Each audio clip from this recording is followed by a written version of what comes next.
have you had a pinch me moment where you were like, oh my God, I cannot believe this is happening right now? And if it was meeting Beyonce, that would be cool, because I wouldn't feel that way. You love the snap with the, like, what is the face where it like distort? Well, a lot of them distort your face. Is it like so old man, old woman face or whatever? I don't know what the face is, but it's a combination of the face and the voice. I love that filter. What is the greatest lesson that your husband has taught you, and what do you think is the greatest lesson that you've taught him? I'm buckled in. Yeah. Thank you for saying yes to doing this, because I know that you are a private person. Now, being private doesn't necessarily mean shy, but were you shy as a young girl? I think I was a little shy. Yeah, just a little bit. Just a little bit. Let my family tell it? No, because I was always singing around the house and doing cartwheels and look at me, watch this type of thing. But that was with my family. So when I'm out and I'm like with people that I don't know, I'm like, hi. Yeah, you're just more reserved, right? Yes, definitely more reserved, for sure. The other day I read this great quote by the awesome Viola Davis, and she said, if you've been given influence, you either have to step into it or lose it, which I thought was a really powerful statement to make. And at this point in your life, you are a person of influence, and you can be if you want to be. Do you feel like at this point now, from your perspective, I could give you mine, but from your perspective, that you have embraced stepping into it? I think I have, for sure, especially with my Wolf program. Like, I feel like that I put myself in a situation that, that is definitely going to come along with it, and I'm totally fine with that. If I could be inspiration to anyone or a role model to anyone, like, first of all, I'm humbled and I'm, flattered, but I definitely put myself in that situation because I feel like I'm a pretty dope person to be able to help people, or young girls or grown women, in, whatever way I can. First of all, anybody who knows that they're a dope person is a dope person. I'm so dope. It's not even funny. That is so great. I love it. Well, I would say that you are, and especially with founding Women of Our Future. Let's talk a little bit about Women of Our Future, because especially today, in today's climate, it is the voice of the female is very loud right now.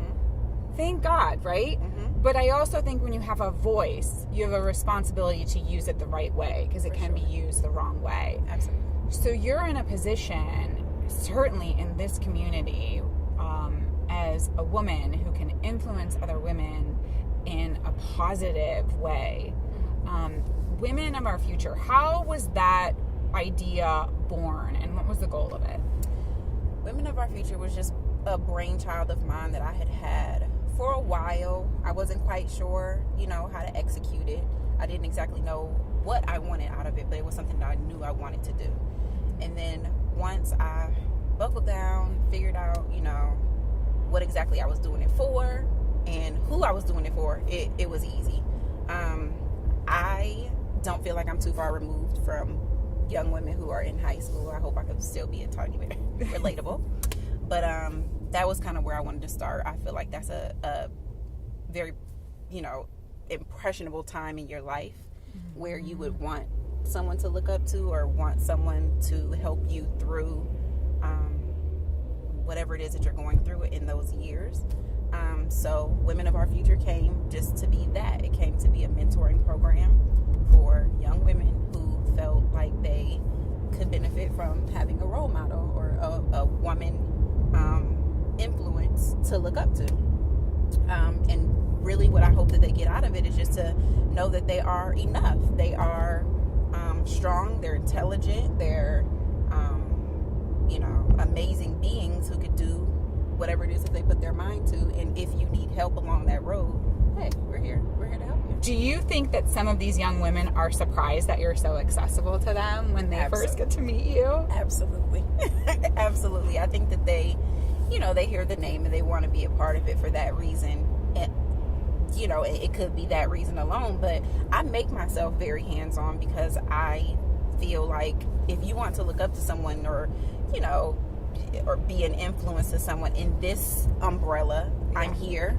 I've walked these hallways, I've walked these streets. Right. I've done, pretty much probably a lot of the same things you guys have done. And I want you to, be able to relate and talk to me about these things. What do you think for today's young women? Like, what's on their minds? What are the things that they're struggling with? What are the things that you think they really need some help with and direction with? I think that a lot of it boils down to self-image,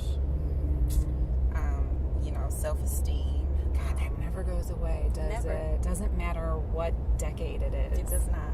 It does not. I think that is still very real. It, I have my issues with it some days. I don't wake up and I feel cute sometimes, Got to get myself together and say, you know what? You're dope. So shake it off and let's get this thing going, Yeah, shake it off. Word of the day, dope. You're But it's true, right? It doesn't matter. I think people might think like, oh, she has access to anything she wants. She could have somebody do her hair, do her makeup. She has a lot of money. She has to feel beautiful all the time. Sorry, you're a human being. A very human being. Very, very human, yes. And I have the same thoughts that someone that's not in this position would have, for sure. Okay, but here's the thing now. With maturity and with knowledge, we know what to do with those thoughts, right? So Absolutely. Your 18-year-old, 19-year-old self, is different than today. What have you learned now when you're talking about self-image with these young girls who sometimes look in the mirror and go, I don't feel pretty, I don't like my body, I don't like my clothes, he's not going to like me, I don't belong here, I don't fit in. What's the message to those girls now? I think it just goes back to knowing who you are and that it's okay to still have to be okay with being yourself. It's definitely easier said than done, but I think it just goes back to knowing that, you being you and having a strong personality and, with these school age girls, knowing that my education is very important and these things will come. I think it's just all a part of owning who you are and being okay with who you are. You have a daughter, and oh gosh, is she stinking cute or what? Thank you. Oh my gosh. She's got a little, she might be an actress. She is a lot. Yeah, she is so cute. So fun. What do you think is the greatest lesson you want to instill in your daughter? Ooh. Oh, goodness gracious. I think the biggest thing I want to instill in her really is that she can be and do whatever she wants to do. Whatever it is that she has a passion for and she puts her mind to it, anything, she can do it. Certainly in your family, so your husband, their father, is one of the greatest of all time. I mean, he is a legend. He'll be legendary. When you're a child of somebody who is one of the greatest of all times, I would imagine that eventually there could be some self-imposed pressure. You can ignore the outside, right? But this self-imposed of, how am I going to be my own? Great, right? So, as the mother, how do you handle and navigate that self-imposed pressure that either comes now or may come down the line as they start to get older? Right. I think a huge part of that has to do with them just understanding that they don't have to follow in the footsteps of their dad. It's one thing to have a passion for basketball and love the sport. If that's what you want to do. Both of my boys play basketball, and they're very good at playing basketball. But my oldest son wants to be a professional snowboarder. He wants to be a professional what? Snowboarder. He does? Yeah. That's what he just told me. I'm like, oh, okay, well, that's all right. Is he good Scary, at it? but very good. Very good. So I think just knowing that, you know, it's okay to not want to be a professional basketball player just because your dad is who he is in that arena. You don't have to live up to that expectation, which again goes with what I would tell Zuri. I tell to the boys as well, is you can do whatever you want to do as long as you're passionate about it and you will work hard and have, you know, a consistent, constant, you know, like push yourself towards doing that thing. You can do it. I promise. Is that something that just makes you feel like that excites you to be a part of? Like one of those, like a part of the foundation that just makes you giddy? It does. Prom was an awesome time. I had a great time at prom. You know, I went with LeBron to my prom. We had an awesome time. But in the months leading up to prom, I was talking to, you know, friends of mine in classes, and, you know, what are you wearing? How are you getting your hair? You know, whatever. And I had friends who were like, you know, I can't go to prom, or I'm not going to prom. And I'm like, why? You know, in high school, you're like, well, what do you mean you're not going to prom, you know? Right. And back then, I didn't understand that they just did not have the means or the support to be able to go to prom. So, again, not knowing then, but knowing now, I'm like, that it has to be a very awkward feeling to hear your classmates talking about going to prom when this is something that you go into high school as a freshman, like, oh my gosh, I cannot wait until I'm a senior to go to prom, and you can't go. Yeah, like, so that is where be able to. Everybody should be able to. Absolutely. So that's really where I Promise came from, is me remembering those conversations that I had and saying, you know, if I can help however many girls be able to, you know, have this experience, then I'm totally like for it. Like any way I can help. We do all the schools in the Akron area, including all the public schools, Akron public schools, including St. V. And we cap it at 100 girls. We started with 50, and I'm like, we could do, you know, yeah, let's do more. So we do 100 girls, and we just kind of split up the number from each school and have them come in, and we do a brunch, and you know, they do a Q&A with me, and then we have a great time, you know, basically shopping without having to go to the register. It's even better. So all of these prom dresses come in, and the girls just get to shop and be accessorized. Yes, they have their day. own individual dressing rooms, and they get in there and have at it.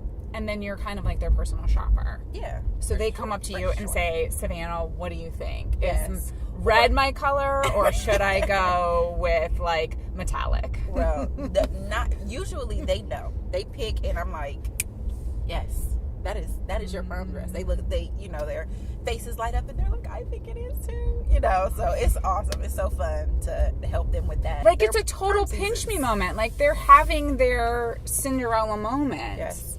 Yes. Throughout like your life experiences, like, you've been able to do so many things. Have you had a pinch me moment where you were like, oh my God, I cannot believe this is happening right now? And if it was meeting Beyonce, that would be cool, because I would feel that way.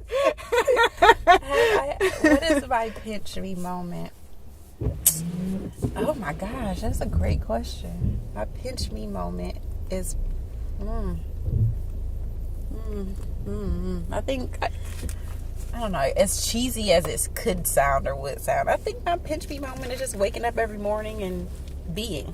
Yeah. You know? Roll over. Got this awesome husband who's like awesome. And loves you so and loves much. me. I have these kids who love me, and, you know, I don't know, it's just, I think that's my pinch me moment. Like, every morning I wake up and I'm like, wow, like, this is my life, and I'm totally okay with it. Do you meditate? I do. I try to meditate. I don't do it probably how I should, but definitely, I mean, even if it's something like 10 minutes a day, I have an app on my phone. The Calm app? Cool. Yeah. I love the Calm app. Yes. I just started doing it, like, I don't know, 3 weeks ago. I'm like, I feel so much better when I do this. Yeah. I was at a basketball tournament with my oldest son last year, and the games were intense. It was a lot going on. I'm like, you know what? I need a minute. Yeah. I went, I got in the car, I turned that 10-minute meditation app on. Tamara's voice. There's something about it, right? Tamara! I don't know. Tamara Everett. Oh my gosh, I love her. I do too. I actually Googled her. Like, does she have like her own app? She probably should, because I look at the voices. I'm like, if it's not Tamara, I'm not sure I want to listen. That is so fun. And then her sleep stories are Yes, great. That's what yes, the sleep stories are amazing. I always would think, like, oh God, I bet it takes me an hour to fall asleep if I'm feeling restless. Tamara's sleep stories are 20 minutes, and I know I don't make it to the end. At all. Right? Never. I've never made it to the end. Yeah, she's awesome. I love that you listen to that too. Yes. I just had to get in the car and like, I'm bringing my blood pressure up. Tamara did it. She did it. Shout out to Tamara. What is the greatest lesson that your husband has taught you, and what do you think is the greatest lesson that you've taught him? I'm buckled in. Yeah.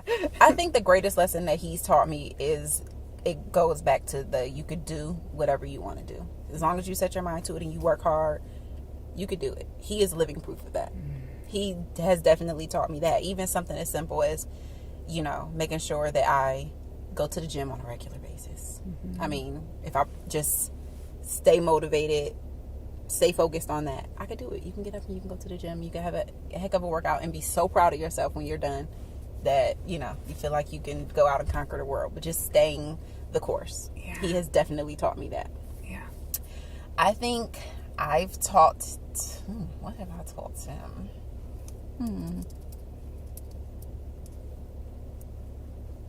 I think I've maybe taught him to be in the moment. To step back and be proud of yourself for whatever it is that you've accomplished, and kind of just be in that moment. I feel like he's such a workhorse and goes so hard for his profession and his businesses and his philanthropic efforts that sometimes he just doesn't sit back and say, you know what, I did that and I'm proud of myself, and I have worked hard to be able to do these things and put myself in this position, so go me. I don't think that he does that. I don't think that he did that enough, and I think that that's something that I've kind of helped him be able to do. Like, I saw him, just scoring these 30,000 points. Oh my gosh. And I saw that he wrote a letter to himself. Oh, wow. And I'm like, look at there. Wow. Yeah. That came from you teaching him that. I feel like I may have had a little bit to do with that. Oh, for sure. In, not necessarily in him writing that letter to himself, but just being able to step back and say, I did that. And I worked hard for it, and I did it. And if you, again, put your mind to it, whatever you want to do, you can do it too.